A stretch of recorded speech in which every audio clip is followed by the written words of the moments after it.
Disappoint అనిపించింది? అంటే ఒక ట్రైలర్లోనే స్టోరీ మొత్తం చెప్పినట్టు ఫీల్ వచ్చింది.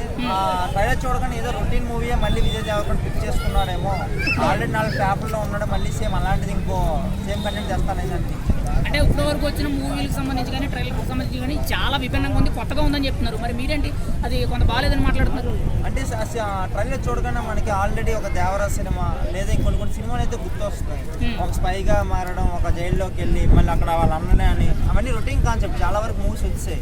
సో అలాంటి మూవీని మళ్ళీ గౌతమ్ తిరునూరి అనే చాలా మంచి డైరెక్టర్, క్లాసిక్ మూవీస్ మంచి తీశారు. మళ్ళీ రావా అండ్ జెర్సీ అలాంటి సినిమాలు తీసిన అతను ఇలాంటి మా సినిమాకి వెళ్ళి ఎందుకు చేతులు కాల్చుకోవడమేమో నాకు అనిపిస్తుంది. అంటే ఇది ఒక ఎక్స్పెరిమెంట్ అనుకోవచ్చా విజయ్ దేవరకొండకే కానీ గౌతమ్ తిరునూరికే కానీ?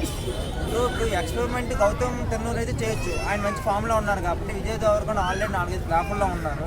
సో అలా ప్లాపులు ఉన్నప్పుడు ఇప్పుడు ఎక్స్పెరిమెంట్ చేసే కన్నా ఏదో జస్ట్ కమర్షియల్ మూవీని తీసుకొని వస్తే బాగుండేమని. ఒకవేళ మీరు అనుకునేది అనుకుంటా విభిన్నంగా ఖచ్చితంగా సినిమా అనేది ఒక మంచి టాక్ తెచ్చుకొని హిట్ కొడితే అప్పుడు ఏం చేస్తారు? డెఫినెట్గా అలా కొడితే ఫస్ట్ హ్యాపీగా ఫీల్ అయింది. ఎందుకంటే విజయ్ దేవరకొండ అనే యాటిట్యూడ్ చాలా బాగుంటుంది. సో ఆయన అర్జున్ రెడ్డి, ఒక గీతా గోవింద్ లాంటి మంచి క్లాసిక్ అండ్ మాస్ హిట్స్ అయితే వచ్చాయి.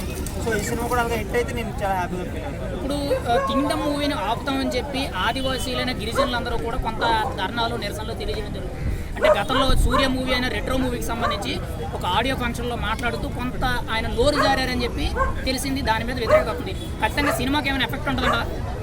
సినిమా మీద అయితే ఎఫెక్ట్ అయితే ఉండదు. ఆదివాసీ ఎవరో థియేటర్కి వెళ్ళి సినిమాలు చూసినంత ఇది ఉండదు కదా.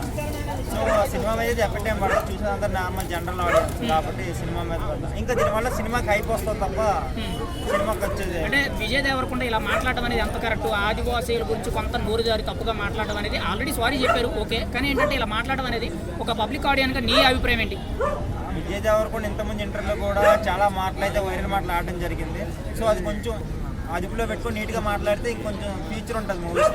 ఇలానే మాట్లాడితే మేము 2-3 సినిమాలకి షడ్కి వెళ్ళిపోతాం మనం. మరి ఇప్పుడు కింగ్డమ్ ఒకవేళ ఫ్లాప్ టాక్ అని వస్తే అప్పుడే మీరేం చెప్తారు? కింగ్డమ్ ఫ్లాప్ టాక్ వస్తే ఏమన్నా ఇంకా మంచి సినిమాతో రావాలని వెయిట్ చేస్తాం అంతే. ఇప్పుడు చాలా మంది కూడా హరిహర వీరమల్లికి కాంపిటీషన్ అవుద్ది, ఖచ్చితంగా ఈ సినిమా హిట్ కొడుద్ది, పవన్ కళ్యాణ్ సినిమా వెనక్కి పెట్టే అవకాశం ఉందని చెప్పి కొంతమంది మాట్లాడుతున్నారు. మీరేం చెప్తారు దానికి? ఖచ్చితంగా దానికి దీనికి కంపారిజన్ అనేది ఉండదంటారా?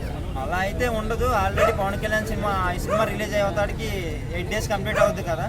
సో ఈ 8 daysలో రావాల్సిన కలెక్షన్స్ అంతా వస్తాయి. తర్వాత మూవీ హిట్ టాక్ వస్తే దాన్ని బట్టి ఏమైనా ఎఫెక్ట్ పడే ఛాన్స్ ఉండదు. ఇప్పుడు కింగ్డమ్ ట్రైలర్ చూశారు కదా, అందులో యాక్షన్ సీక్వెన్స్ అనేవి ఎలా అనిపిస్తుంది మీకు ఓన్లీ ట్రైలర్ పరంగా? ఓకే, ట్రైలర్ ప్రకారంగా అయితే చూసుకున్న ట్రేజర్ బాగా నచ్చింది, బట్ ట్రైలర్ పెద్దగా నచ్చింది.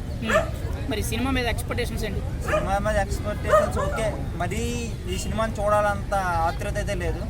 ఓకే, వచ్చిందంతా ఒక 2-3 రోజులు అయిందా చూద్దాం. ఫైనల్గా కింగ్డమ్ మూవీ గురించి నువ్వు ఏం చెప్తావు? ఫైనల్గా కింగ్డమ్ మూవీని నిలబెట్టడానికి ఒక అనిరుద్ధ్ అయితే బాగా హెల్ప్ చేస్తారేమో నేను అనుకుంటున్నాను. ఎందుకంటే ఆయన బీజిఎంతో సినిమాలో ర్యాంక్ కొట్టాడు అనుకోండి. సినిమా మిక్స్డ్ టాక్ వచ్చినా సరే బీజిఎం కోసం ఒకసారి వెళ్ళిపోతారు జనం. లైక్ జైలర్ రిపీట్ అవుతుంది. Thank you.